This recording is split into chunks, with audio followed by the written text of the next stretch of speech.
আল্লাহ সুবহানাহু ওয়া তাআলা পবিত্র কোরআন মাজিদে বলছেন ওয়ালিল্লাহিল আসমাউল হুসনা।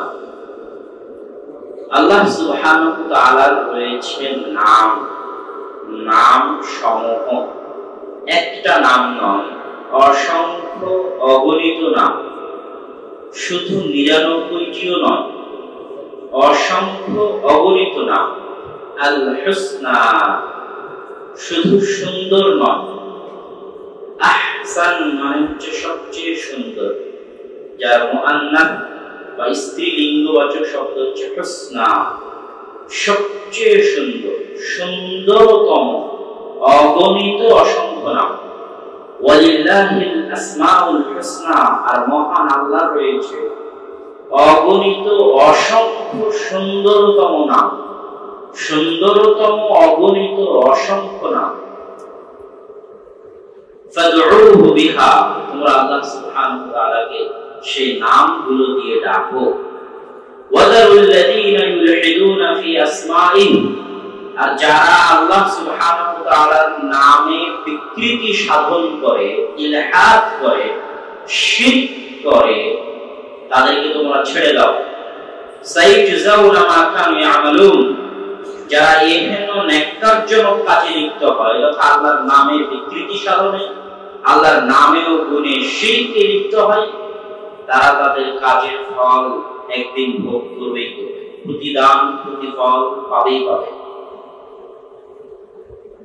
অত্র আয়াতের প্রথমে আমি আপনাদেরকে বলেছি যে আল্লাহ সুবহানাহু ওয়া তাআলার নাম 99টি নয়, বরং অগণিত অসংখ্য। দলিল, এক হাদিসে তো রাসূল সাল্লাল্লাহু আলাইহি ওয়াসাল্লাম বলেছেন যে ইন্না লিল্লাহি 99 আসমা, নিশ্চয় আল্লাহ সুবহানাহু ওয়া তাআলার 99টি নাম রয়েছে। মান আহসাহা দাখালাল জান্নাহ, কেউ যদি এই 99টি নাম আয়ত্ত করে নেয় সে জান্নাতে চলে যাবে। আল্লাহ সুবহানাহু ওয়া তাআলার নাম এবং গুণাবলীর ফজিলত শুধু এখানেই সীমাবদ্ধ নয়, আল্লাহ সুবহানাহু ওয়া তাআলার নাম এবং গুণাবলীর শক্তি, পাওয়ার, ক্ষমতা, ফজিলত সীমাহীন ও অপরিসীম, যদি মানুষ বুঝতো, যদি মানুষ জানতো। রাসূল সাল্লাল্লাহু আলাইহি ওয়াসাল্লাম বলেছেন মান ক্বারা আয়াতুল কুরসি দুবুরা কুল্লি সালাতিন, কেউ যদি আয়াতুল কুরসি পাঠ করে 5 ওয়াক্ত সালাতের পরে, প্রত্যেক 5 ওয়াক্ত সালাতের পরে, তাহলে জান্নাতে যেতে তাকে কিছুই বাধা দিবে না, ইল্লাল মাউত, তার মৃত্যু ব্যতীত। অথচ আয়াতুল কুরসি কি এমন ক্ষমতা, কি এমন পাওয়ার, কি এমন মর্যাদা, কি এমন সম্মান, অথচ আয়াতুল কুরসির মধ্যে সালাত, সিয়াম, হজ, যাকাত, পরকাল, জান্নাত, জাহান্নাম কোনো কিছুই বর্ণনা নেই। আয়াতুল কুরসির সবচেয়ে বড় পাওয়ার হচ্ছে পুরো আয়াতুল কুরসিটাই শুরু থেকে নিয়ে শেষ পর্যন্ত আল্লাহর নাম এবং আল্লাহর গুণাবলীতে পরিপূর্ণ। আল্লাহু লা ইলাহা ইল্লা হুয়াল হাইয়ুল কাইয়্যুম, আল্লাহ হচ্ছেন মনি, লা ইলাহা ইল্লা হু, যিনি ব্যতীত কোনো ইলাহ নেই, আল হাই, চিরঞ্জীব, আল কাইয়্যুম, চিরস্থায়ী, লা তাখুযুহু সিনাতুন ওয়ালা নাওম, তিনি এমন সত্তা যাকে তন্দ্রা এবং ক্লান্তি স্পর্শ করে না। মানুষ টানা না ঘুমিয়ে থাকতে পারবে, মানুষ টানা কাজ করবে আর ক্লান্ত হবে না, এটা হতে পারে না। মানুষ টানা না ঘুমিয়ে থাকলে মারা যেতে বাধ্য। আর আল্লাহ সুবহানাহু ওয়া তাআলা লা তাখুযুহু সিনাতুন ওয়ালা নাওম, তাকে তন্দ্রাও স্পর্শ করে না, ঘুম তো দূরের কথা, ক্লান্তিও স্পর্শ করে না। এইভাবে শেষ পর্যন্ত আল্লাহ সুবহানাহু ওয়া তাআলার নাম এবং গুণাবলী বর্ণনা করা আছে আয়াতুল কুরসি।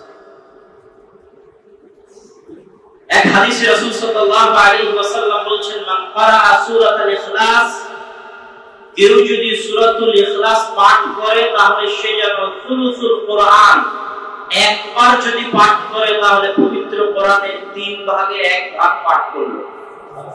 তার মানে যে সূরা ইখলাস 3 বার পাঠ করলো সে পবিত্র কোরআন একবার পাঠ করার সমান নেকি পাবে। অথচ সূরা ইখলাসের মধ্যে সূরা ইখলাসের এমন কোন শক্তি, এমন কোন ক্ষমতা, এমন কোন পাওয়ার নেই এইটা ব্যতীত যে সূরা ইখলাস পুরোটাই আল্লাহ সুবহানাহু ওয়া তাআলার নাম এবং গুণাবলীতে পরিপূর্ণ। এবং কে প্রতিপালক হওয়ার যোগ্য, কে রব হওয়ার যোগ্য, কে ইলাহ হওয়ার যোগ্য, কে ইবাদত পাওয়ার যোগ্য, কে একটা সিজদা পাওয়ার যোগ্য, কে দোয়া চাওয়া, তার নিকটে দোয়া চাওয়া হবে, চাওয়ার যোগ্য, তার মাপকাঠি হচ্ছে সূরা ইখলাস। কুল হুয়াল্লাহু আহাদ আল্লাহুস সামাদ, একক অদ্বিতীয় আস-সামাদ, যিনি মুখাপেক্ষী নন। পৃথিবীর সবাই কোনো না কোনো কিছুর মুখাপেক্ষী। মানুষ পেশাব পায়খানার মুখাপেক্ষী, ঘুমের মুখাপেক্ষী, খাবারের মুখাপেক্ষী। আল্লাহ সুবহানাহু ওয়া তাআলা খাবারের মুখাপেক্ষী তো ননই, বরং তিনি মানুষকে খাবার খাওয়ান। তাই তিনি হচ্ছেন আস-সামাদ, কোনো কিছুর মুখাপেক্ষী, কোনো কিছুর প্রয়োজন তার নেই। আর পৃথিবীতে যত দেবতার পূজা করা হয়, যত পীরের নিকটে চাওয়া হয়, উসিলা দেওয়া হয়, সবাই মুখাপেক্ষী। পেশাব পায়খানার মুখাপেক্ষী, খাবার দাবারের মুখাপেক্ষী, ঘুমের মুখাপেক্ষী। তার মানে সে ইলাহ হওয়ার যোগ্য নয়, সে সিজদা পাওয়ার যোগ্য নয়, সে পূজনীয় হওয়ার যোগ্য নয়। লাম ইয়ালিদ ওয়া লাম ইউলাদ, তাকে কেউ জন্ম দেয়নি, তিনিও কাউকে জন্ম দেননি। মানে তার পিতাও নাই, তার সন্তানও নাই। তার মানে পৃথিবীতে যত মানুষ মানুষকে পূজা করতেছে, ইবাদত করতেছে, সিজদা করতেছে, চাচ্ছে, তাদের যদি কারো বাপ থেকে থাকে, তাদের যদি সন্তান থেকে থাকে, তাহলে তারা ইলাহ হওয়ার অযোগ্য। তাহলে সূরা ইখলাসের এটাই ফজিলত যে সূরা ইখলাস পুরোটাই আল্লাহর নাম এবং গুণাবলীতে সম্পর্কিত। আল্লাহ সুবহানাহু ওয়া তাআলার নামের এত শক্তি, আল্লাহ সুবহানাহু ওয়া তাআলার নাম এবং গুণাবলীর এত পাওয়ার। রাসূল সাল্লাল্লাহু আলাইহি ওয়াসাল্লাম বলেছেন, কেউ যদি বলে বিসমিল্লাহিল্লাযী লা ইয়াদুররু মা'a ইসমিহি শাইউন ফিল আরদি ওয়ালা ফিস সামা, ওই আল্লাহ সুবহানাহু ওয়া তাআলার নামে আমি শুরু করছি, ওই আল্লাহ সুবহানাহু ওয়া তাআলার নামে আমি দিন শুরু করছি, যেই নামের শক্তি পাওয়ার এত বেশি, লা ইয়াদুররু মা'a ইসমিহি, যার নাম দিয়ে দিন শুরু করলে, যার নামের উচ্চারণের সাথে দিন শুরু করলে, ওই নামের পাওয়ার ক্ষমতা এত বেশি, লা ইয়াদুররু মা'a ইসমিহি, যার নাম সাথে থাকলে ক্ষতি করতে পারবে না কেউ, শাইউন, কিছুই ক্ষতি করতে পারবে না। না আসমানে যারা থাকে তারা, না দুনিয়াতে যারা থাকে তারা, দুনিয়া এবং আসমানে কোনো কিছু, ওই নামের শক্তি এত বেশি যে দুনিয়া এবং আসমানের কোনো কিছুই ওই নাম দিয়ে দিন শুরু করলে ক্ষতি করতে পারবে। বিসমিল্লাহিল্লাযী লা ইয়াদুররু মা'a ইসমিহি শাইউন ফিল আরদি ওয়ালা ফিস সামা, আসমান এবং দুনিয়াতে এরকম কোনো শক্তিধর কিছু সৃষ্টি হয়নি, এরকম পাওয়ারফুল ক্ষমতাওয়ালা কাজ সৃষ্টি হয়নি যে আল্লাহর নাম নিয়ে দিন শুরু করলে ক্ষতি করতে পারে। এটা হচ্ছে আল্লাহ সুবহানাহু ওয়া তাআলার নামের পাওয়ার, আসমাউল্লাহিল হুসনা। আল্লাহর নামের ক্ষমতা, শক্তি, তার নামের গুণাবলী, ক্ষমতা, শক্তি, পাওয়ার, ফজিলত সীমাহীন, অপরিসীম, যা বলে বুঝিয়ে শেষ করা সম্ভব নয়। বলছিলাম আল্লাহ সুবহানাহু ওয়া তাআলার নাম শুধু 99টি নয়, অগণিত। তাহলে এই হাদিসে যে রাসূল সাল্লাল্লাহু আলাইহি ওয়াসাল্লাম বলেন 99টা উত্তর, এক হাদিসে রাসূল সাল্লাল্লাহু আলাইহি ওয়াসাল্লাম বলেছেন, আল্লাহুম্মা ইন্নী আসআলুকা বিকুল্লি ইসমিন হুয়া লাকা সামাইতা বি নাফসিক, হে আল্লাহ, আমি আপনাকে প্রত্যেক ওই নাম দিয়ে ডাকছি যেই নাম আপনি আপনার নিজের জন্য রেখেছেন। আও আনসালতাহু ফি কিতাবিক, অথবা ওই নাম দিয়ে ডাকছি যেই নাম আপনি আপনার কোন আসমানি গ্রন্থ পবিত্র কোরআনে অবতীর্ণ করেছেন। আও আল্লামতাহু আহাদাম মিন খালকিক, ওই নাম দিয়ে ডাকছি যে নাম আপনি আপনার কোন বান্দা নবী মুহাম্মদ সাল্লাল্লাহু আলাইহি ওয়াসাল্লামকে শিখিয়েছেন।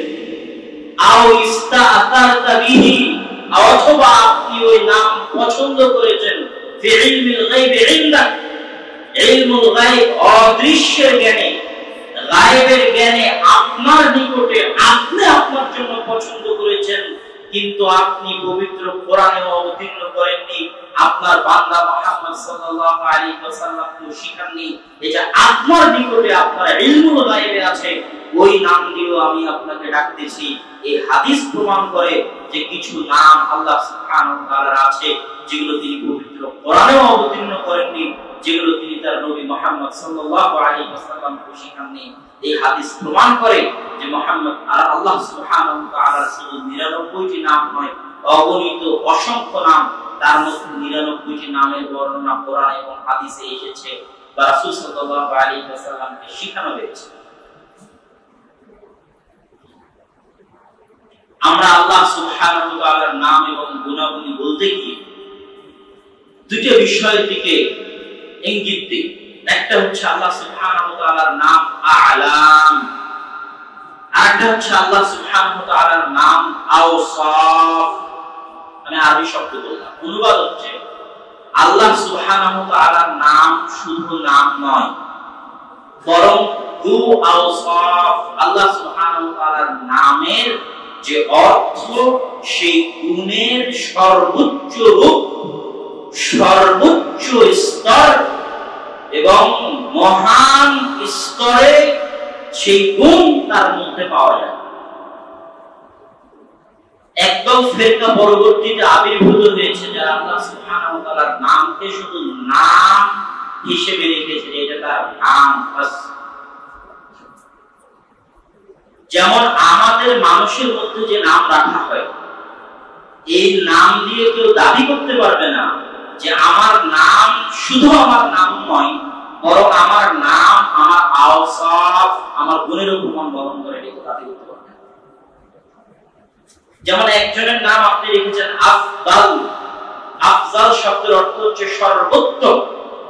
অথচ সে দেখেন একজন চোর হতে পারে, ডাকাত হতে পারে, সে একজন গ্রামের নিকৃষ্ট ব্যক্তি হতে পারে, সমাজের নিকৃষ্ট ঘৃণিত ব্যক্তি হতে পারে। তাহলে তার নাম শুধু তার নাম আ'লাম, শুধু চিনার জন্য ব্যবহার করা হয় যে তোমার নাম আফজাল, বাস এতটুকু। আওসাফ, ওই নামের অর্থ তার মধ্যে থাকবে, এটা জরুরি নয়।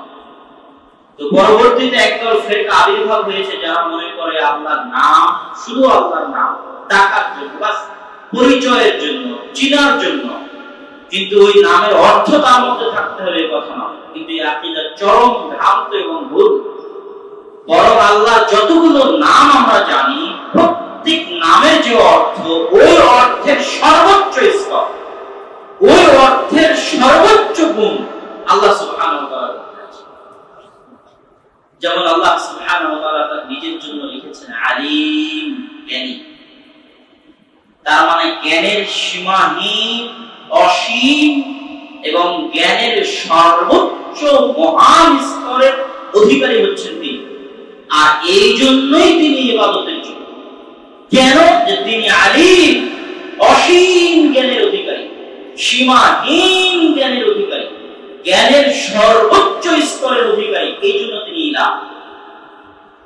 আল্লাহ সুবহানাহু ওয়া তাআলা তার নিজের জ্ঞানের বর্ণনা দিতে বলছেন, ইনদাহু মাফাতিহুল গায়ব লা ইয়ালামুহা ইল্লা হু।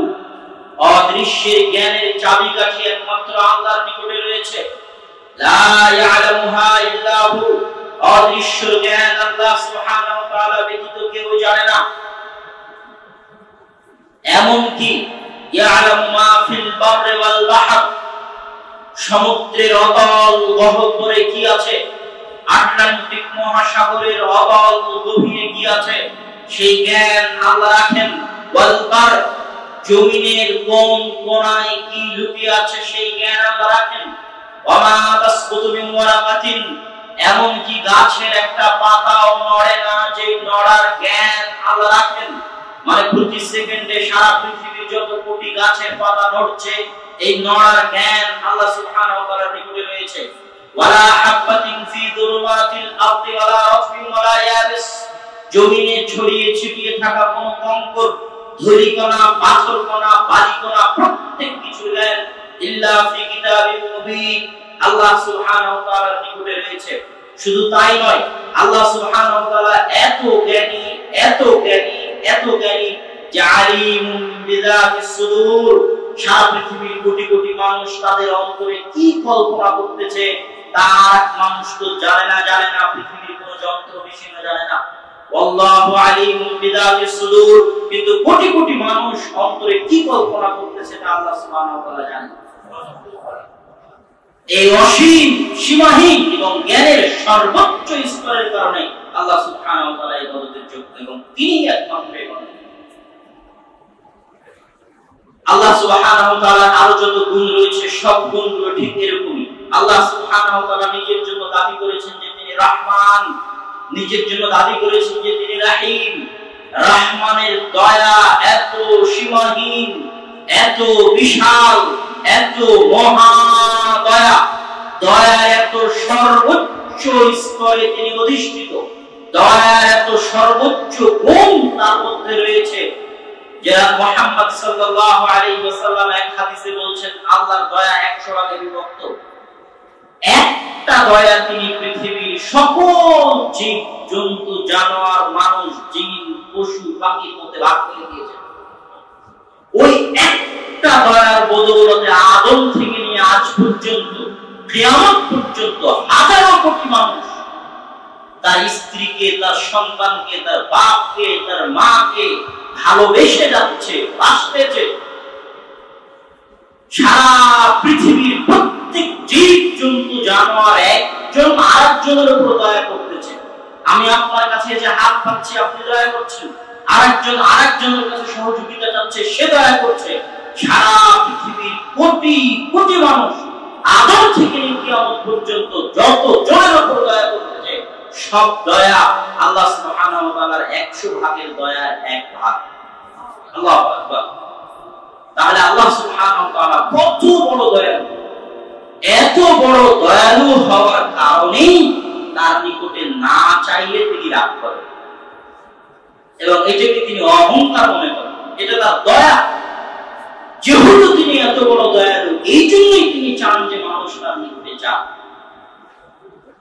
আল্লাহ সুবহানাহু ওয়া তাআলার একটা গুণ হচ্ছে আল্লাহ সুবহানাহু ওয়া তাআলা সামি'। আল্লাহ সুবহানাহু ওয়া তাআলার একটা গুণ হচ্ছে আল্লাহ সুবহানাহু ওয়া তাআলা বাসীর, শুনেন এবং দেখেন। মানুষের শুনে এবং দেখে, মানুষের শোনা এবং দেখা, আল্লাহর শোনা এবং দেখার মধ্যে আসমান জমিন পার্থক্য রয়েছে।